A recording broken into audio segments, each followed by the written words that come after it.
प्यारे बच्चों नमस्कार। कैसे हो आप सभी। मैं आशा करता हूं कि आप लोग बहुत ही अच्छे होंगे, स्वस्थ होंगे और आप सभी की पढ़ाई भी बहुत ही अच्छी चल रही होगी। बच्चों आज का क्लास आप सभी के लिए बहुत ही ज्यादा इंपॉर्टेंट है, क्योंकि आज के क्लास में हम लोग पढ़ने वाले हैं 12th क्लास के फिजिक्स का 70 मोस्ट इंपॉर्टेंट ऑब्जेक्टिव क्वेश्चन। और ये सारे के सारे प्रश्न आपके बोर्ड एग्जाम के लिए बहुत ही ज्यादा इंपॉर्टेंट है। तो बच्चा पार्टी आज के क्लास को बिल्कुल ध्यान से देखेगा और आज के क्लास में दिए जाने वाले फिजिक्स के इस 70 ऑब्जेक्टिव को आप लोग अच्छे से याद भी करते चलिएगा। ओके जी, चलिए फिर क्लास को स्टार्ट करते हैं। आप लोग भी हमारे साथ चैट सेक्शन में आंसर को लगाते चलिएगा और लास्ट में बताइएगा इस 70 ऑब्जेक्टिव में आप लोग सही कितना कर पाते हो, जिसमें कि फर्स्ट नंबर सवाल आपके सामने है, आपके फोन के स्क्रीन पर है, लगाते चलिएगा आंसर को। और पहला नंबर सवाल पूछा गया है कि प्रकाश के अनुप्रस्थ तरंग की पुष्टि करता है। अब कौन करता है ये आपको बताना, तो वो करता है ध्रुवन। करेक्ट आंसर कौन सा होगा? ऑप्शन नंबर सी हो जाएगा, जो कि पोलराइजेशन होता है, इंग्लिश में बोलते हैं। चलिए अब दूसरा नंबर सवाल देखिए, दोनों मीडियम वालों के लिए है। क्लास को अच्छे से देखिएगा और इन सारे प्रश्नों को जरूर याद कर लीजिएगा। अब देखिए दूसरा नंबर सवाल पूछा गया है, जब प्रकाश की एक किरण ग्लास स्लैब में प्रवेश करती है तो इसका तरंगदैर्ध्य क्या होता है। देखो भाई, जब प्रकाश की एक किरण ग्लास में प्रवेश करेगी तो ऑब्वियसली बात है कि उसका तरंगदैर्ध्य क्या होगा? घटेगा। करेक्ट आंसर कौन सा होगा? ऑप्शन नंबर ए हो जाएगा। सारे बच्चे जरूर याद रखोगे, बहुत इंपॉर्टेंट है, आया हुआ है आपके एग्जाम में। चलिए अब तीसरा नंबर सवाल देखिए आपके सामने है, समतल दर्पण की वक्रता त्रिज्या होती है। समतल दर्पण की जो वक्रता त्रिज्या होती है ना मेरे भाई, वो अनंत होती है। कितनी होती है बच्चों? 3 का correct answer option number A हो जाएगा। समतल दर्पण की वक्रता त्रिज्या अनंत होती है। 3 का ए लगा लेना, बिल्कुल ही सही आंसर हो जाएगा। चलो फोर्थ नंबर सवाल देखिए आपसे पूछा जा रहा है, निम्नलिखित में कौन इंद्रधनुष के निर्माण का कारण होता है? इंद्रधनुष का निर्माण जिस कारण से होता है वो हमारा क्या होता है? वर्ण विक्षेपण होता है। क्या होता है बच्चों? वर्ण विक्षेपण होता है। याद रखोगे, बहुत इंपॉर्टेंट है, हर एक बार पूछा जाता है ये प्रश्न। चलो आगे बढ़ते हैं। पांचवा नंबर सवाल देखो, पांचवा नंबर सवाल आपसे पूछा गया, लेंस की क्षमता का SI मात्रक क्या होता है? हमने बताया है किसी लेंस के द्वारा किरण मुड़ने की शक्ति क्या कहलाती है? लेंस की क्षमता कहलाती है, जिसे हम लोग जिसका क्या सही मात्रक हमारा डायोप्टर होता है, जिसे हम क्या डी से डिनोट करते हैं। और डी बराबर हमारा एक फॉर्मूला होता है, डी बराबर क्या होता है? 1/फोकस दूरी, यानी कि जब हमारा फोकस दूरी किस में? मीटर में दिया गया हो। और अगर एक हमारा और होता है 100 में एफ वाला फोकस दूरी होता है, ये क्या होता है? जब हमारा फोकस दूरी सेंटीमीटर में दिया गया। दोनों को याद रखिएगा, बहुत इंपॉर्टेंट है ये फॉर्मूला, हर एक बार यूज होता है आपके एग्जाम में। चलो आगे बढ़ते, अगला नंबर सवाल देखो, 6 नंबर सवाल आपसे पूछा जा रहा है। बताओ 6 नंबर सवाल है, एक पतले प्रिज्म जिसका अपवर्तनांक क्या है? म्यू है, उसका न्यूनतम विचलन कोण क्या होगा? देखो न्यूनतम विचलन का जो कोण होता है, जिसे हम लोग क्या डेल्टा कहते हैं, क्या कहते हैं बच्चा पार्टी? उसे हम लोग क्या कहते हैं? डेल्टा कहते हैं। और डेल्टा एम बराबर हमारा फॉर्मूला होता है, क्या होता है? म्यू माइनस 1 इंटू में ए होता है। ये फॉर्मूला है, जरूर याद रखोगे। देख लो किस ऑप्शन में दिया गया है, mu minus 1 into A. Correct answer option number B होगा। याद रखोगे, बहुत इंपॉर्टेंट है बच्चा पार्टी। डेल्टा क्या होता है भाई? तो ये न्यूनतम विचलन का कोण होता है। डेल्टा एम न्यूनतम विचलन का कोण है, ये म्यू क्या है? तो ये अपवर्तनांक है। और ये ए क्या है बच्चा पार्टी? जल्दी जल्दी से बता दो एक बार, ए क्या है? तो प्रिज्म की ये शीर्ष कोण है। चलो आगे बढ़ते हैं। 7 नंबर सवाल देखो, 7 नंबर सवाल हमसे पूछा जा रहा है कि ऑप्टिकल फाइबर किस सिद्धांत पर कार्य करता है? ऑप्टिकल फाइबर जो कार्य करता है वो टोटल इंटरनल रिफ्लेक्शन के सिद्धांत पर कार्य करता है। 7 नंबर सवाल का जवाब correct answer option number D हो जाएगा। चलो 8 नंबर सवाल देखो, पूछा जा रहा है आप लोगों से बच्चा पार्टी, विद्युत चुंबकीय तरंगों की प्रकृति कैसी होती है? विद्युत चुंबकीय तरंगों की जो प्रकृति होती है वो अनुप्रस्थ होती है। कैसी होती है बच्चों? अनुप्रस्थ होती है। 8 का correct answer option number A हो जाएगा। देख लो कितना आसान आसान प्रश्न आपके बोर्ड एग्जाम में पूछा गया है बच्चा पार्टी। ये सारे के सारे प्रश्न को आपको क्वेश्चन बैंक से सिलेक्ट किया गया है, इसलिए समझ सकते हो बहुत इंपॉर्टेंट क्लास है। ओके चलो 9 नंबर सवाल को देखते हैं, क्या पूछा जा रहा है आप लोगों से। 9 नंबर सवाल है, निम्नलिखित में कौन विद्युत चुंबकीय तरंग नहीं है? देखियो पहले आपको पता होना चाहिए कि विद्युत चुंबकीय तरंग कौन कौन सा होता है। तो आपको पता होगा सर, गामा किरण होता है, पराबैंगनी किरण होता है, दृश्य प्रकाश होता है, रेडियो तरंग होता है, प्रकाश तरंग होता है, एक्स किरण होता है, अवरक्त किरण होता है, ये सब होता है। लेकिन ध्वनि तरंग अभी तक नहीं सुने हैं। करेक्ट आंसर सी हो जाएगा। ये क्या है? विद्युत चुंबकीय तरंग नहीं है। Correct answer option number C हो जाएगा। चलो आगे बढ़ते हैं। 10 नंबर सवाल देखो आपसे पूछा गया है, विद्युत चुंबकीय तरंग के संचरण की दिशा क्या होती है। विद्युत चुंबकीय तरंग की जो संचरण की दिशा होती है वो क्या होता है बच्चा पार्टी, ई वेक्टर इंटू में क्या होता है, बी वेक्टर के समानांतर होता है, यानी कि correct answer option number D हो जाएगा। इसमें क्या होता है, वेक्टर ऐसे करके लगा होता है, तो याद रखिएगा ये टाइपिंग मिस्टेक है बच्चा पार्टी, कोई बात नहीं, हम लगा देते हैं। चलो आगे बढ़ते हैं बच्चों। अगला नंबर सवाल देखो, 11 नंबर सवाल आपसे पूछा जा रहा है, बता दो परिनालिका में चुंबकीय ऊर्जा घनत्व का सूत्र क्या होता है। परिनालिका में चुंबकीय ऊर्जा घनत्व का जो सूत्र होता है वो क्या होता है, वो हमारा हो जाता है बी स्क्वायर बटा में क्या होता है, 2 म्यू नोट होता है, यही होता है करेक्ट आंसर। कौन सा ऑप्शन में दिया गया देख लो बच्चा पार्टी, 2 म्यू नोट किस ऑप्शन में ये वाला फॉर्मूला दिया गया, correct answer option number A हो जाएगा। 11 का ए लगाना बिल्कुल ही सही आंसर हो जाएगा। चलो जी आगे बढ़ते हैं। 12 नंबर सवाल देखो, मात्र 70 ऑब्जेक्टिव है भाई, इसको हर एक प्रश्नों को याद करके जाना। देखो पूछा गया प्रकाश वर्ष किस भौतिक राशि का मात्रक है, कई बार आपके बोर्ड एग्जाम में आया हुआ है। देखो प्रकाश वर्ष अगर 2 नंबर में आ जाता है तो एक वर्ष में प्रकाश के द्वारा निर्वात में तय की गई दूरी को प्रकाश वर्ष कहते हैं, ये तो सब जानते हैं सर जी। प्रकाश वर्ष जो मात्रक होता है ये दूरी का मात्रक होता है। देखो अगर पूछे प्रकाश की चाल क्या होती है, 3 गुना 10 पर पावर 8 होता है, 8 मीटर पर सेकंड होता है, ये सेकंड के लिए होता है। लेकिन अगर एक वर्ष में पूछे तो क्या लगाओगे बच्चों, अगर एक वर्ष में पूछे तो सिंपल सा बात है, लगा देना 9.46 गुना 10 पर पावर 15 और मीटर होता है, क्या होता है बच्चा पार्टी, मीटर होता है, जरूर याद रखोगे ये मीटर में दिया गया। चलो आगे बढ़ते हैं। अगला नंबर सवाल देखो, 13 नंबर सवाल आपसे पूछा जा रहा है, तो बताओ हम पूछा जा रहा, हमने बताया था ये फॉर्मूला का यूज होगा। देखो पूछा क्या गया है, 20 सेंटीमीटर फोकस दूरी वाले उत्तल लेंस की क्षमता डायोप्टर में क्या होती है। देखो डायोप्टर को हम लोग डी के द्वारा डिनोट करते हैं, डी बराबर हमारा फॉर्मूला क्या होता है बच्चा पार्टी, 100/f होता है, क्योंकि हमारा फोकस दूरी किस में, सेंटीमीटर में दिया गया था, हमने लिखा था वहां पर। देखो अब हमारा देखो फटाफट से बन जाएगा। देखो 100 फोकस दूरी है तो फोकस दूरी हमारा 20 दिया गया है, तो 20 पंचे का 100 होता है। करेक्ट आंसर कौन सा होगा, ऑप्शन नंबर बी हो जाएगा। क्या होगा बच्चा पार्टी, ऑप्शन नंबर बी हो जाएगा। डायोप्टर में दे दो ना, 5 डायोप्टर हो जाएगा। चलो आगे बढ़ते हैं। अगला नंबर सवाल देखो, 14 नंबर सवाल है, हीरा का अपवर्तनांक करीब कितना होता है। हीरा का अपवर्तनांक सभी पदार्थों के अपवर्तनांक से अधिक होता है, यानी कि 2.42 होता है।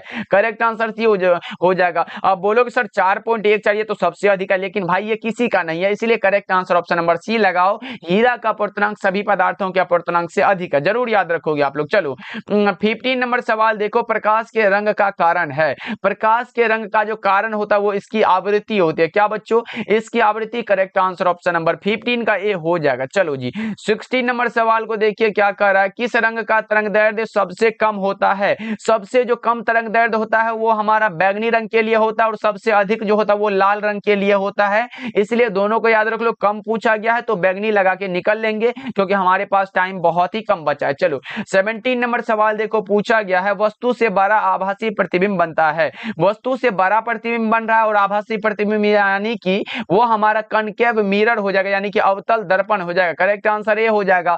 बच्चा पार्टी क्लास को लाइक करते चलना आप लोग, अगर लाइक करते चलते हो तो पढ़ाने में एकदम मजा आ जाता है, इसलिए सभी बच्चे क्लास को लाइक कर दीजिएगा। और इस चैनल पे पहली बार जुड़ रहे हो और हमारे साथ क्लास करना चाहते हो तो सब्सक्राइब करके ऑल नोटिफिकेशन पे सेट कर लीजिएगा, जिससे कि क्लास का नोटिफिकेशन आपको डेली मिलेगा। चलो आगे बढ़ते हैं। 18 नंबर सवाल देखो, पूछा जा रहा है, 18 नंबर सवाल है, एक स्वस्थ व्यक्ति के आंख के लिए स्पष्ट दृष्टि की न्यूनतम दूरी कितनी होती है। हमने बताया है, अगर पूछे फोकस दूरी तो 2 सेंटीमीटर लगाना, और स्पष्ट दृष्टि की न्यूनतम दूरी पूछे तो 25 सेंटीमीटर लगाना। कौन सा ऑप्शन हो जाएगा, ऑप्शन नंबर सी बिल्कुल सही आंसर है बच्चों। अगर यहाँ पे पूछता एक स्वस्थ व्यक्ति के लिए आंख के लेंस की फोकस दूरी कितनी होती है तो 2 सेंटीमीटर लगाते, स्पष्ट दृष्टि की न्यूनतम दूरी पूछा इसलिए हम लोग 25 सेंटीमीटर लगाएंगे। अगर पूछा स्पष्ट दृष्टि का जो सबसे दूर बिंदु पूछता वो हम अनंत लगाते हैं। चलो जी आगे बढ़ते हैं। 19 नंबर सवाल देखो, पूछा जा रहा है हमसे, बताओ निकट दृष्टिता को दूर करने के लिए व्यवहार किया गया लेंस कौन सा होता है। निकट दृष्टि दोष को दूर करने के लिए हमने बताया है, निकट दृष्टि दोष है बच्चा पार्टी, बताओ ना। निकट दृष्टि दोष के लिए हमारा जो लेंस होता है वो अवतल वाला लेंस होता है। कौन सा बच्चों, अवतल लेंस होता है। और अगर दूर दृष्टि दोष हो तो उसके लिए हमारा उत्तल लेंस होता है। होता है ये हमने कई बार बता चुका है बच्चा पार्टी। उसके बाद हमारा क्या होता है बच्चा पार्टी, एक बार जल्दी जल्दी से बता दो। एक हमारा क्या होता है जरा दृष्टि दोष। जरा दृष्टि दोष को दूर करने के लिए हम किसका यूज करते हैं, जरा दृष्टि दोष का दूर करने के लिए यहाँ पे लिख लो, स्क्रीनशॉट ले लो, बहुत इंपॉर्टेंट है, बाइफोकल लेंस का यूज करते हैं। और एक हमारा क्या होता है अबिंदुकता होता है। क्या होता है बच्चा पार्टी, अबिंदुकता होता है। ये भी पूछा जा सकता है, चारों में से एक हर एक बार आपके बोर्ड एग्जाम में आ जाता है। अबिंदुकता को दूर करने के लिए हमारा सिंपल सा लेंस है जिसका नाम है बेलनाकार। क्या है बच्चा पार्टी, बेलनाकार लेंस का यूज होता है। ये चारों को याद रखो, निकट पूछा गया है तो अवतल लेंस लगाना, अगर दूर पूछता तो उत्तल लगाते, बेलनाकार है तो देख लो अबिंदुकता को दूर करता है। ये सब याद रखोगे, बहुत इंपॉर्टेंट है। ओके चलो आगे बढ़ते हैं। अगला नंबर सवाल देखो, 20 नंबर सवाल पूछा गया है, एक संयुक्त सूक्ष्मदर्शी के अभिदृश्यक से बना हुआ लेंस से प्रतिबिंब कैसा होता है। संयुक्त सूक्ष्मदर्शी है इसलिए बताओ क्या होगा इसका सही जवाब, तो वो हमारा वास्तविक और बड़ा प्रतिबिंब बनता है। Correct answer option number C हो जाएगा। चलो 21 नंबर सवाल हमसे पूछा जा रहा है कि एक सरल सूक्ष्मदर्शी से कैसा प्रतिबिंब बनता है। सिंपल माइक्रोस्कोप से बना हुआ जो प्रतिबिंब होता है वो कैसा होता है बच्चों, तो वो हमारा हो जाता है कैसा, काल्पनिक और सीधा होता है। कैसा होता है बच्चा पार्टी, काल्पनिक और सीधा होता है। Correct answer option number A हो जाएगा। चलो जी 22 नंबर सवाल देखो, 22 नंबर सवाल पूछा गया, खगोलीय दूरदर्शक में ये प्रतिबिंब बनने वाला जो होता है ना भाई, ये बहुत इंपॉर्टेंट है, इसलिए हमने चारों को ऐड इसीलिए कर दिया कि चारों में से अगर कोई एक आ गया ना तो आप लोग लगा के चले आओगे, ऐसे भूल जाते हो आप लोग। देखो खगोलीय दूरदर्शक में अंतिम प्रतिबिंब कैसा होता है, खगोलीय दूरदर्शक में अगर अंतिम प्रतिबिंब की बात हो तो वो हमारा काल्पनिक एवं उल्टा होता है। ओके, और एक चीज याद रखिएगा कि मानव के रेटिना पर बना हुआ जो प्रतिबिंब होता है वो वास्तविक और उल्टा होता है। याद रखोगे ना, मनुष्य की आंख के रेटिना पर जो प्रतिबिंब बनता है वो वास्तविक और उल्टा होता है, जरूर याद रखोगे आप लोग। चलो आगे बढ़ते हैं। 23 नंबर सवाल हमसे पूछा जा रहा है, क्या जब माइक्रोस्कोप की नली की लंबाई बढ़ाई जाती है तो आवर्धन क्षमता क्या होती है। जब माइक्रोस्कोप की नली की लंबाई बढ़ाते हैं तो आवर्धन क्षमता सीधे रूप से बढ़ती है, डिक्रीज होती है। Correct answer option number A हो जाएगा। यानी कि आप लोगों ने पढ़ा होगा सर एम बराबर जो फॉर्मूला होता है वो क्या होता है, एमओ गुना में एम ई होता है। यानी कि एक हमारा ऑब्जेक्ट लेंस होता है और दूसरा क्या होता है, आई लेंस होता है। ये याद रखोगे, अगर ये बढ़ेगा तो हमारा ये भी क्या होगा, ये भी बढ़ता है। Correct answer option number A हो जाएगा। चलो आगे बढ़ते हैं। 24 नंबर सवाल देखो, निम्नलिखित में किस भौतिक राशि का पुनर्वितरण प्रकाश का व्यतिकरण होता है। निम्नलिखित में किस भौतिक राशि का पुनर्वितरण प्रकाश का व्यतिकरण होता है, वो हमारा क्या होता है, इंटेंसिटी यानी कि तीव्रता होता है। Correct answer option number B हो जाएगा। चलो आगे बढ़ते हैं। 25 नंबर सवाल देखो, एक पतले फिल्म के रंग का कारण क्या है। एक पतले फिल्म का रंग का कारण है प्रकाश का व्यतिकरण। क्या होता है बच्चों, प्रकाश का व्यतिकरण के कारण ये होता है। चलो 26 नंबर सवाल देखिए, पूछा जा रहा है ब्रूस्टर का नियम क्या है। बहुत बहुत बहुत ज्यादा इंपॉर्टेंट है कि ब्रूस्टर का नियम क्या है, 2 नंबर में भी पूछा जा सकता है, इसीलिए बच्चों बहुत याद रखोगे आप लोग। देखो ब्रूस्टर का नियम क्या होता है, किसी माध्यम की सतह पर आपतित किरण के ध्रुवण कोण का टेंजेंट माध्यम के अपवर्तनांक के बराबर होता है। यानी कि हम कह सकते हैं कि सर म्यू बराबर क्या होता है, म्यू बराबर 10 IP होता है। म्यू बराबर क्या होता है बच्चों, 10 IP होता है। Correct answer option number C हो जाएगा। और याद रख लो ये जो मैं बताया, क्या बताया, किसी माध्यम की सतह पर आपतित किरण के ध्रुवण कोण का टेंजेंट माध्यम के अपवर्तनांक के बराबर होता है। इतना को लिख लो, 2 नंबर में आ जाए तो उसको लिख देना और ये नीचे लिख देना, आपका 2 नंबर कोई नहीं काट जाएगा भाई, इसलिए जरूर याद रखोगे आप लोग। चलो आगे बढ़ते हैं। 27 नंबर सवाल आपसे पूछा जा रहा है कि व्यतिकरण की घटना का कारण क्या हो सकता है, तो वो हमारा फेज डिफरेंस के कारण होता है, यानी कि कालांतर के कारण होता है, जरूर याद रखोगे आप लोग। चलो आगे बढ़ते हैं। 28 नंबर सवाल देखो, 28 नंबर सवाल है, प्रकाश के तरंग गति सिद्धांत के अनुसार प्रकाश के वर्ण निर्णायक कौन होते हैं। प्रकाश के तरंग गति सिद्धांत ये जो दिया गया, ये हाइगेंस साहब के द्वारा दिया गया, आपको याद रखना है कब दिया गया था, तो 1678 ईस्वी में, जरूर याद रखोगे। और इसके जो वर्ण निर्णायक होते हैं वो कौन से होते हैं, आवृत्ति होते हैं। क्या होते हैं बच्चों, आवृत्ति। करेक्ट आंसर सी हो जाएगा। चलो आगे बढ़ते हैं। 29 नंबर सवाल देखिए, विनाशी व्यतिकरण के लिए पथांतर बराबर क्या होता है। पथांतर हम लोग क्या लिख सकते हैं, डेल्टा एक्स बराबर क्या लिख सकते हैं बच्चा पार्टी, वो हमारा होता है 2n + 1 इंटू में क्या होता है, λ/2 होता है। ये फॉर्मूला है, तो कौन सा ऑप्शन लगाओगे आप लोग, ऑप्शन नंबर बी हो जाएगा। 29 का ऑप्शन नंबर बी लगा सकते हो, बिल्कुल ही सही आंसर हो जाएगा। चलो आगे बढ़ते हैं। 30 नंबर सवाल देखिए, आज से भाई डेली हमारा क्लास होगा, डेली हमारे साथ जुड़िएगा शाम के 6 बजे और शाम के 8 बजे। देखो इनमें कौन चयनात्मक अवशोषण के द्वारा समतल ध्रुवित प्रकाश देता है, तो वो हमारा क्वार्ट्ज क्रिस्टल होता है और पोलराइड होता है। करेक्ट आंसर सी लगाओ, ए और बी दोनों हो जाएगा। चलो 31 नंबर सवाल पूछा जा रहा है, किरचॉफ का द्वितीय नियम किससे संबंधित होता है। देखो किरचॉफ का अगर द्वितीय नियम की बात हो, किरचॉफ का द्वितीय नियम किससे संबंधित होता है, ऊर्जा संरक्षण के सिद्धांत से। आप लोगों ने पढ़ा होगा प्रतिरोध में कि V बराबर सर क्या होता है, IR होता है। इसमें सिर्फ समेशन लगा देना भाई, यही हमारा किरचॉफ का द्वितीय नियम हो जाता है। चलो आगे बढ़ते हैं, अगला नंबर सवाल देखो 32 नंबर सवाल पूछा गया, साबुन का बुलबुला सूर्य के प्रकाश में रंगीन दिखाई देता है, इसका कारण क्या है। हाँ भाई सच में रंगीन दिखाई देता है, लेकिन इसका जो कारण होता है वो होता है इंटरफेरेंस ऑफ लाइट, यानी कि प्रकाश का व्यतिकरण। Correct answer option number C हो जाएगा। चलो 33 नंबर सवाल को देखिए बच्चों, क्लास को लाइक करते चलना, आप लोग भूल मत जाना। देखो 33 नंबर सवाल पूछा गया है, जब प्रकाश की एक की किरण अवरोध के किनारे से मुड़ती है तो यह क्रिया क्या कहलाती है। जब प्रकाश की किरण एक अवरोध के किनारे से मुड़ती है तो यह क्रिया हमारा मुड़ने की जो घटना कहलाती है वो हमारा विवर्तन कहलाती है, यानी कि डिफ्रैक्शन ऑफ लाइट कहलाती है। Correct answer option number B हो जाएगा। चलो आगे बढ़े बच्चा पार्टी, 33 का क्लियर है। ओके चलो आगे बढ़ते, अगला नंबर सवाल देखो 34 नंबर सवाल है। 34 नंबर सवाल है, जीवाश्म की आयु पता की जाती है किसके द्वारा। जीवाश्म की जो आयु पता की जाती है वो कार्बन डेटिंग के द्वारा की जाती है। Correct answer option number A होगा। चलो आगे बढ़ते हैं, अगला नंबर सवाल देखो 35 नंबर सवाल है, प्लांक नियतांक की विमा क्या है। ये भाई बहुत इंपॉर्टेंट, ये टॉपिक ही बहुत इंपॉर्टेंट है, हर एक बार आता है यहाँ से प्रश्न। देखो मैं सारी चीजों को यहाँ पे क्लियर कर देता हूँ। देखो पहले आपसे क्या पूछा जा सकता है, पहले आपसे क्या पूछा जा सकता है, यहाँ पे मैं लिख दे रहा हूँ, याद रखोगे बहुत इंपॉर्टेंट है भाई। प्लांक कांस्टेंट के लिए पहले आपको क्या पूछेगा, पहले आपसे मात्रक पूछा जा सकता है। तो मात्रक हमारा क्या होता है, तो हम लोगों ने पढ़ा है ये सर क्या होता है, ई बराबर क्या होता है, एच न्यू होता है। हमें निकालना क्या है, एच निकालना है, तो एच बराबर क्या होगा, ई बटा में भी हो जाएगा। अगर यहाँ से निकालते तो ऊपर वाला जूल हो जाएगा और आवृत्ति का सेकंड इनवर्स, यानी कि हमारा जूल सेकंड ये मात्रक होता है। ये प्लांक नियतांक का मात्रक पूछे तो जूल सेकंड हो गया सर। अब इसका विमा कैसे निकालना है, तो देखो ये ऊर्जा का विमा क्या होता है, ऊर्जा का ml2 और T इनवर्स 2 होता है सर। उसके बाद ये आवृत्ति का क्या होता है, हमने बताया हाँ सेकंड इनवर्स है तो टाइम इनवर्स भी लिख सकते हैं, तो यहाँ पे लिख दो, यानी कि हमारा ml2 और ये ऊपर जाएगा तो माइनस यानी कि प्लस हो जाएगा, यानी कि T इनवर्स हो जाएगा।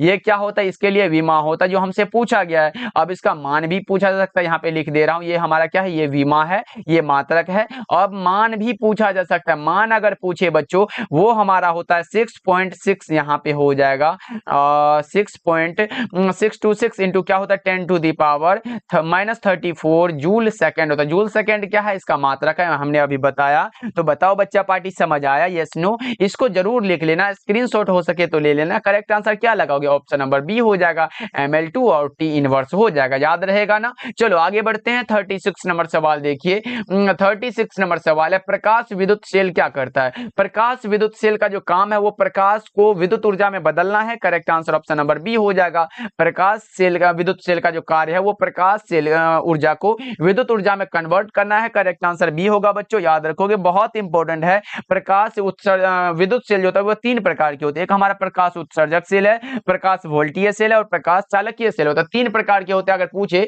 प्रकाश विद्युत सेल कितने प्रकार के होते हैं, 3 प्रकार के। चलो आगे बढ़ते हैं, अगला नंबर सवाल देखो 37 नंबर सवाल है, किसी परमाणु का नाभिक बना होता है, किससे बना है। किसी भी परमाणु का जो नाभिक बना है वो प्रोटॉन और न्यूट्रॉन से मिलकर बना हुआ है। किससे बच्चों, प्रोटॉन और न्यूट्रॉन से। चलो 38 नंबर सवाल हमसे पूछा जा रहा है, क्या नाभिक की त्रिज्या की कोटि कितनी होती है। नाभिक की त्रिज्या की अगर कोटि पूछे तो क्या लगाओगे बच्चा पार्टी, 38 नंबर सवाल का जवाब बताओ। परमाणु के भीतर जो धनावेशित सूक्ष्म भाग होते हैं उसे क्या कहते हैं, नाभिक कहते हैं। लेकिन अगर इसकी त्रिज्या की कोटि अगर आपसे पूछ दिया जाए वो हमारा होता है 10 टू दी पावर -15 मीटर होता है। Correct answer option number B हो जाएगा। चलो आगे बढ़ते हैं, 39 नंबर सवाल देखो।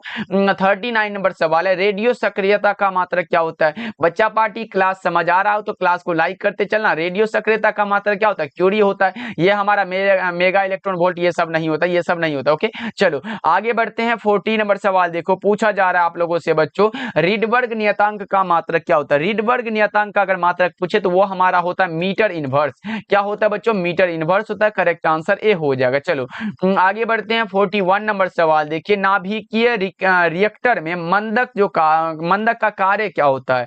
नाभिकीय रिएक्टर में जो मंदक होता है उसका कार्य है कि न्यूट्रॉन की गति को मंद करना, कम करना। Correct answer option number A हो जाएगा। चलो आगे बढ़ते हैं बच्चों, 42 नंबर सवाल हमसे पूछा गया, हाइड्रोजन स्पेक्ट्रम की कौन सी श्रेणी दृश्य भाग में पड़ती है। हाइड्रोजन स्पेक्ट्रम की कौन सी श्रेणी दृश्य भाग में पड़ती है, तो वो हमारा बामर श्रेणी होता है।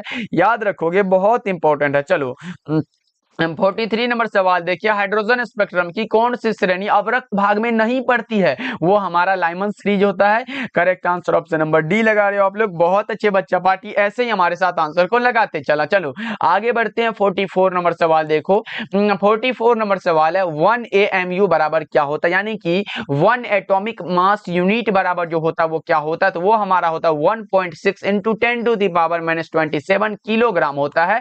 करेक्ट आंसर ये हो जाएगा 44 का ए लगा रहे हो, बहुत अच्छे। चलो 45 नंबर सवाल देखो, ये रहा आपके सामने, बताओ 45 नंबर सवाल है कि नाभिक का घनत्व लगभग कितना होता है? हमने बताया, अभी बताया कि नाभिक की त्रिज्या कितनी होती है बच्चों, वो हमारा 10⁻⁻15 मीटर के बराबर होता है। ये हमसे नहीं पूछा गया, हमसे पूछा जा रहा कि नाभिक का घनत्व लगभग में कितना होता है, वो हमारा हो जाता है 3 गुना क्या होता है बच्चा पार्टी, यहाँ पे लिख सकते हो हमारा जो होता है वो लिख सकते हो, यहाँ पे क्या होगा बच्चा पार्टी, 3 है, यहाँ पे 3 2.3 इंटू 2.3 इंटू 10⁻17 kgm−3 होता है, kgm−3, या फिर बटे में भी लिख सकते हो। देख लो किस ऑप्शन में दिया गया, 2.3 ये वाला नहीं है भाई, देख लो 2.3 किस में दिया गया, यानी कि 2 यानी कि लगभग में भी कह सकते हो 2.29 ये वाला ऑप्शन सही है भाई। लेकिन अगर प्रॉपर बात करें तो ये हमारा ये भी लिख सकते हो, 2.3 भी रह सकता है, आपके एग्जाम में जरूर याद रखोगे, ये सब भूल मत जाइयो भाई। करेक्ट आंसर सी हो जाएगा। ओके, यानी कि ये 29 को इसमें यहाँ 3 लिख दिया जाता है। चलो आगे बढ़ते हैं। 46 नंबर सवाल देखो, 46 नंबर सवाल आपसे पूछा गया, कैथोड किरणें क्या होती है? Cathode rays are group of electron, cathode किरणें क्या है? इलेक्ट्रॉनों का समूह होता है। करेक्ट आंसर ए हो जाएगा। 47 नंबर सवाल देखो बच्चा पार्टी, क्या पूछा गया, ट्रांजिस्टर के प्रवर्धन गुणांक की इकाई क्या होती है? ट्रांजिस्टर के प्रवर्धन गुणांक की इकाई वोल्ट नहीं है, एम्पियर भी नहीं है, ओम भी नहीं है, इनमें से कोई नहीं, कोई मात्रक इसका नहीं होता है। करेक्ट आंसर डी हो जाएगा। चलो आगे बढ़ते हैं। अगला नंबर सवाल देखो, 48 नंबर सवाल है, और गेट का बूलिय व्यंजक क्या होता है? देखो यहाँ पे कुछ इंपॉर्टेंट गेट वाला ये बूलिय व्यंजक बता देते, जैसे अगर पूछे एंड गेट का बूलियन व्यंजक क्या होता है, उसके बाद पूछा जा सकता है कि सर नोट गेट का बूलियन व्यंजक क्या होता है, उसके बाद और गेट का भी पूछा जा सकता है, उसके बाद और भी नोर गेट का भी पूछा जा सकता है। ये सब अगर आ जाए तो आप छोड़ के नहीं आओगे। हाँ, नैंड गेट का भी पूछा जा सकता है, ये भी यहाँ पे लिख लो नैंड गेट का। सर देखो एंड गेट के लिए हमारा होता है इंटू वाला, ए इंटू बी बराबर वाई होता है, या फिर सी भी लिख सकते हो। नॉट गेट के लिए अगर हमारा ए है तो ऊपर में क्या लग जाएगा, ए बार हो जाएगा, यानी कि ये वाला हो जाएगा,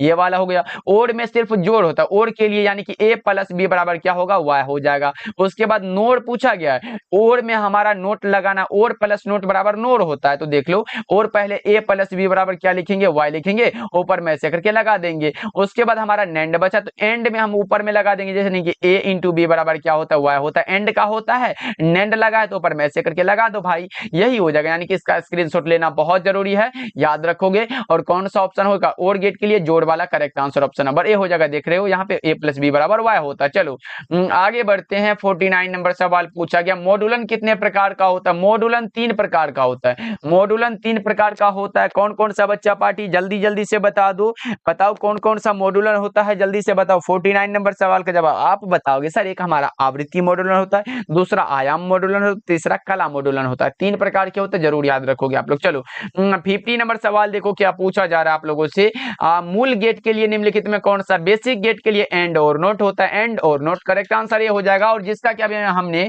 बूलिय व्यंजक भी बता दिया। चलो 51 नंबर सवाल देखो, पूछा जा रहा है आप लोगों से बच्चा पार्टी, दाता अपद्रव्य परमाणुओं की संयोजकता कितनी होती है? 5 होती है। दाता अपद्रव्य परमाणु की संयोजकता 5 होती है। 51 का सी हो जाएगा। चलिए 52 नंबर सवाल, हाँ ये बहुत इंपॉर्टेंट प्रश्न है कि द्विआधारी संख्या 1001 का दशमिक संख्या क्या होगा। देखो इसको हम 2 तरीके से निकाल सकते हैं। पहला हमारा एक नियम है, जैसे हमारा क्या है 1001 लिखा गया है, इसमें हमारा होल 2 लगा है। इसको अगर हम निकालना चाहे तो देख लो, पहले हमें इसमें डिजिट देखना, क्या है 1 है 2 3 4, मतलब 4 को इसमें नंबर है, तो पहले हम लिखेंगे पहला क्या है 1 है, तो 1 करेंगे और गुना में सब में 2 कर देना। क्या करना बच्चों, 2 करना। अब देखो बचा कितना है, इसके अलावा 1 2 3, यानी कि ऊपर में 3 लगा देना। उसके बाद फिर प्लस लिखना, उसके बाद 2 नंबर में क्या है 0 है, तो प्लस में यहाँ 0 लिख देना। उसके बाद गुना में 2 करेंगे, हमने बताया है, और पावर में कितना होगा 1 और 2, मतलब 2 बचा है इधर, तो ऊपर में 2 लिख दो।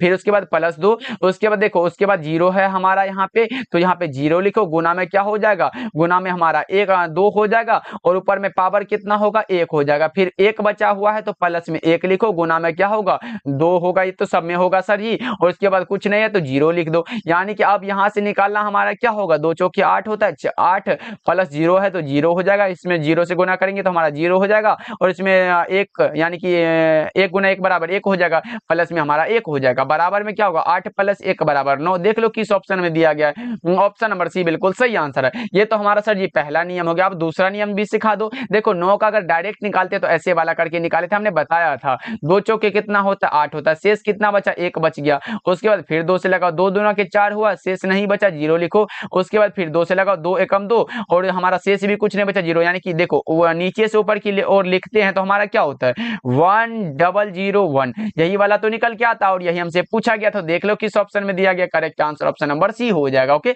दोनों नियम को याद रख लो, कोई भी नियम एक याद रह गया ना भाई एग्जाम में फोड़ के आओगे। चलो आगे बढ़ते हैं। 53 नंबर सवाल है, विद्युत क्षेत्र की तीव्रता का विमीय सूत्र क्या होता है। विद्युत क्षेत्र की तीव्रता यानी कि याद आया कि नहीं भाई, ई बराबर क्या होता है, एफ बटा में क्यू फॉर्मूला है। अगर यहां से हम लोग निकालेंगे ना एकदम आसान तरीका से निकल जाएगा। जल्दी जल्दी से बता दो क्या होगा इसका सही जवाब, तो आप लगाओगे सर ये फोर्स का हमारा बल का जो होता है वो क्या होता है MLT होता है, और इनवर्स में 2 होता है, और चार्ज का क्या होता है AT होता है, ये तो हम सब जानते हैं। अगर यहां से हम लोग निकालते हैं तो हमारा M में लगा है तो M लिखेंगे, L लिखेंगे, और T एक यहाँ है तो ऊपर में जाएगा माइनस हो जाएगा, यानी कि MLT इनवर्स 3 हो जाएगा, और ये भी जाएगा ऊपर तो माइनस में 1 हो जाएगा। देख लो किस ऑप्शन में दिया गया, MLT inverse 3 A inverse. Correct answer कौन सा दिया गया, ऑप्शन बी में दिया गया, बिल्कुल ही सही आंसर है। 53 का क्या लगाओगे बच्चा पार्टी, ऑप्शन नंबर बी बिल्कुल सही हो जाएगा। चलो आगे बढ़ते हैं। 54 नंबर सवाल है, क्लास समझ आ रहा है बच्चा पार्टी, यस नो बताते भी चलना। विद्युत फ्लक्स का एसआई मात्रक क्या होता है। विद्युत फ्लक्स का जो एसआई मात्रक होता है वो क्या होता है बच्चों, बहुत आसान सा प्रश्न है कि सर फाई बराबर हम लोगों ने पढ़ा है कि क्या होता है, ई इंटू ए होता है। देखो हमारा क्या है, ये विद्युत क्षेत्र है, विद्युत क्षेत्र की तीव्रता का मात्रक हमारा वोल्ट पर मीटर होता है, गुना में एरिया का मीटर स्क्वायर हो जाएगा। 1 मीटर से 1 मीटर गया तो बचा क्या, वोल्ट इंटू मीटर बचा, और यही हमसे पूछा गया। करेक्ट आंसर सी वाला ऑप्शन सही हो जाएगा, बिल्कुल सही आंसर है। चलो आगे बढ़ते हैं, अगला नंबर सवाल देखो। 55 नंबर सवाल है, आवेश का विमा क्या होता है। आई बराबर, इसके लिए भी हम लोगों ने फॉर्मूला पढ़ा, आई बराबर क्यू अपॉन टी होता है। क्यू निकालना है तो क्यू बराबर क्या होगा, आई टी हो जाएगा, आई और टी हो जाएगा। देख लो आई धारा को हम लोग एम्पियर लिखेंगे, और टाइम है तो टाइम एटी किस ऑप्शन में दिया गया है, तो ऑप्शन नंबर ए हो जाएगा। बहुत आसान आसान प्रश्न है भाई, एकदम फॉर्मूला को याद रखो, निकालते चलो, कोई यहाँ पर घबराने वाली बात नहीं है। चलो आगे बढ़ते हैं। 56 नंबर सवाल देखिए, आवेश का आयतन घनत्व क्या होता है बताओ। प्रति एकांक आयतन में आवेश के परिमाण को क्या कहते हैं, आयतन घनत्व कहते हैं। प्रति एकांक आयतन में आवेश के परिमाण को क्या कहते हैं, आयतन घनत्व, यानी कि रो से इसको सूचित करते हैं। रो बराबर क्या होता है, क्यू बटा में भी होता है। इसका मात्रक पूछे तो चार्ज का कूलम होता है, और आयतन का क्या होता है, मीटर क्यूब होता है, यानी कि कूलम मीटर क्यूब ऐसे करके हमारा हो सकता है। देख लो इसका मात्रक पूछे तो ये लगाना, वैसे तो हमारा करेक्ट आंसर बी हो जाएगा क्योंकि हमने क्यू बटा में भी लिखा हुआ है। चलो आगे बढ़े बच्चा पार्टी। 57 नंबर सवाल देखो। 57 नंबर सवाल है, किसी संधारित्र की धारिता निर्भर करती है। पहले पूछा गया था नहीं करती है, तो हमने बताया था कि वो आवेश पर निर्भर नहीं करती है। अब करती है किस पर, तो हम लोगों ने पढ़ा कि सी बराबर एप्सिलॉन नॉट ए बटा में डी फॉर्मूला है, तो यहां से निकालते हैं तो ये सब पर निर्भर करती है। करेक्ट आंसर डी हो जाएगा। प्लेट की आकृति पर भी निर्भर है, प्लेट के आकार पर और प्लेटों के बीच अंतराल पर, इन सभी पर निर्भर करता है। करेक्ट आंसर डी हो जाएगा। चलो आगे बढ़ते हैं बच्चा पार्टी देखो। 58 नंबर सवाल है कि 1 फैराड बराबर क्या होता है। फैराड किसका मात्रक है, याद आया कि नहीं सर, फैराड विद्युत धारिता का मात्रक है। तो हम लोग जानते हैं कि विद्युत धारिता को सी के द्वारा डिनोट करते हो, सी बराबर क्यू बटा में भी फॉर्मूला है। चार्ज का हमारा कूलम होता है, वोल्ट का वोल्ट, यानी कि कूलम प्रति वोल्ट। सर अब सब में कूलम प्रति वोल्ट दिया गया, ऐसे कैसे काम चलेगा, तो सर 1 फैराड बराबर हमने बताया था क्या कि 1 कूलम पर वोल्ट होता है, ऐसे करके बताया था कि नहीं, बताओ बच्चा पार्टी। तो करेक्ट आंसर बी वाला ऑप्शन आपका सही हो जाएगा। चलो आगे बढ़ते हैं, अगला नंबर सवाल देखो। 59 नंबर सवाल है, कार्बन प्रतिरोध का कलर कोड में काले रंग का मान क्या होता है। काले रंग का मान पूछा, वही वाला बीबी रोय जीबी वाला फॉर्मूला याद है कि नहीं, बीबी रोय और जीबी, यानी कि बीबी किसके लिए, तो जीबी के लिए रो रही है भाई। आजकल जीबी नहीं रहेगा तो आप लोग भी नहीं एकदम रोने लगते हो। देखो यहाँ पे क्या लगता है, 0 हुआ, 1 हुआ, 2 3 4 5 और 6। देखो किसके लिए पूछा गया है, काले रंग के लिए। काले रंग के लिए यानी कि ब्लैक वाला पहले ही दे दिया गया। करेक्ट आंसर ये हो जाएगा, black brown red orange, yellow, green और ब्लू। ओके चलो आगे बढ़ते हैं। अगला नंबर सवाल देखो, 60 नंबर सवाल है, आपसे पूछा जा रहा है, जल्दी से बता दो क्या होगा। टी समय तक धारा आई के प्रवाह के कारण आड़ प्रतिरोध के चालक में उत्पन्न ऊष्मा क्या होती है, यानी कि U बराबर फॉर्मूला है I square into R into T होता है। देख लो किस ऑप्शन में ये वाला फॉर्मूला दिखाई दे रहा है। करेक्ट आंसर सी हो जाएगा 60 का। चलो आगे बढ़ते हैं बच्चों, 61 नंबर सवाल देखो। 61 नंबर सवाल है, कार्बन प्रतिरोध के हरे रंग के कोड का मान क्या होता है। हरा रंग है, ग्रीन है, तो बताओ क्या होगा। ग्रीन के लिए हमने बताया था बीबी रोय जीबी, लास्ट 6 पे हुआ था, और जीबी मतलब जी वाला ग्रीन मतलब हरा होता है, 5 हो जाएगा। Correct answer option number C हो जाएगा। चलो आगे बढ़ते हैं बच्चों, अगला नंबर सवाल देखो, 62 नंबर सवाल है, विद्युत वाहक बल की इकाई क्या होती है। विद्युत वाहक बल यानी कि इलेक्ट्रोमोटिव फोर्स के लिए क्या होता है, E बराबर W/Q होता है। अगर यहां से आप लोग निकालोगे तो इसका मात्रक भी हमारा निकल जाएगा, वोल्ट होता है, इसका मात्रक क्या होता है बच्चों, वोल्ट होता है। लेकिन अगर इसका विमा पूछ दे तो क्या लगाओगे, तो आप बोलोगे सर क्या विद्युत विभव का जो विमा होगा क्या इसका भी वही होगा। जी सर बिल्कुल वही होगा, यानी कि हम लोगों ने पढ़ा, एक फॉर्मूला को भी पढ़ा था, V बराबर क्या होता है, W/Q होता है। यहाँ भी देख सकते हो V बराबर E बराबर W/Q दिया गया है। अगर यहाँ से निकालोगे तो मेरे भाई सब वही के वही निकल जाएगा, यानी कि आप कह लो हमारा कार्य के लिए हमने क्या निकाला था बच्चा पार्टी, वो हमने निकाला था ML2 और T इनवर्स 2 होता है। बल के लिए होता है, बल के लिए दूसरा कुछ होता है, ML T इनवर्स 2 होता है, लेकिन यहाँ कार्य है भाई, कार्य के लिए ML2 और T इनवर्स 2 होता है, और चार्ज के लिए AT होता है, AT वाला लिख लो। उसके बाद ML2 हो गया और T एक है तो T इनवर्स 3 हो गया, और A इनवर्स, यानी कि ये इतना क्या होता है, ये विद्युत वाहक बल के लिए विमा होता है। यहाँ पे माइनस लगा हुआ है, याद रखोगे। विद्युत विभव का भी विमा पूछे तो यही लगाना, विद्युत वाहक बल का भी पूछे तो यही लगाना, और मात्रक पूछे तो वोल्ट लगा देना, करेक्ट हो जाएगा। चलो आगे बढ़ते बच्चा पार्टी, अगला नंबर सवाल देखो, 63 नंबर सवाल है, एक विद्युत परिपथ में विभवांतर को मापा जाता है किसमें। विभवांतर को मापते हैं वोल्ट में। विभवांतर को किस में मापते हैं बच्चों, वोल्ट में। करेक्ट आंसर ऑप्शन बी हो जाएगा। चलिए फिर आगे बढ़ते हैं, 64 नंबर सवाल देख लो आपके सामने है।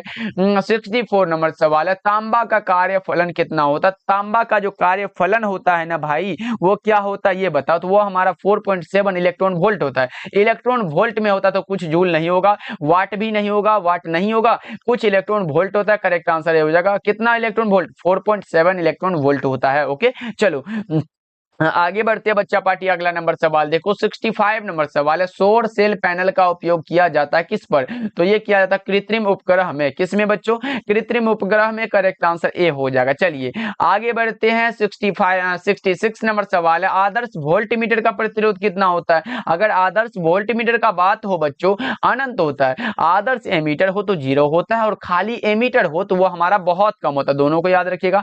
देखो पहले आपसे क्या पूछा जा सकता है, पहले पूछेगा कि एमीटर का प्रतिरोध कितना होता है, तो आप लगाओगे सर बहुत कम होता है। अगर पूछे आदर्श एमीटर का प्रतिरोध कितना होता है तो 0 लगाना। उसके बाद अगर पूछे आदर्श वोल्टमीटर का प्रतिरोध कितना होता है तो अनंत लगाना। इतना को याद रख लो, उसके बाद आपका काम हो जाएगा। चलो आगे बढ़ते हैं, अगला नंबर सवाल देखो, 67 नंबर सवाल है, चुंबकीय प्रेरण का ऐसा मात्रक क्या होता है। चुंबकीय प्रेरण यानी कि बी का जो मात्रक होता है वो क्या होता है। बी का हम लोगों ने एक फॉर्मूला पढ़ा कि वेबर प्रति मीटर स्क्वायर भी होता है, यानी कि चुंबकीय क्षेत्र का जो होगा। उसके बाद हमारा टेस्ला भी होता है, तो टेस्ला हमें ऑप्शन नंबर बी में दिखाई दे रहा है, करेक्ट हो जाएगा बच्चों, याद रखिएगा। अगर पूछे 1 टेस्ला बराबर क्या होता है, तो वो हमारा 10⁴ गॉस के बराबर होता है, ये याद रखिएगा। ये हमारा क्या है, ये सीजीएस मात्रक है इसी का। चलो आगे बढ़ते हैं, 68 नंबर सवाल देखो, प्रतिघात का मात्रक क्या होता है। प्रतिरोध आए, प्रतिघात आए, धारितीय प्रतिघात आए, प्रतिबाधा आए, हम ओम को ही लगाएंगे। करेक्ट आंसर ए हो जाएगा जी। चलो आगे बढ़ते हैं, 69 नंबर सवाल आपसे पूछा जा रहा है क्या,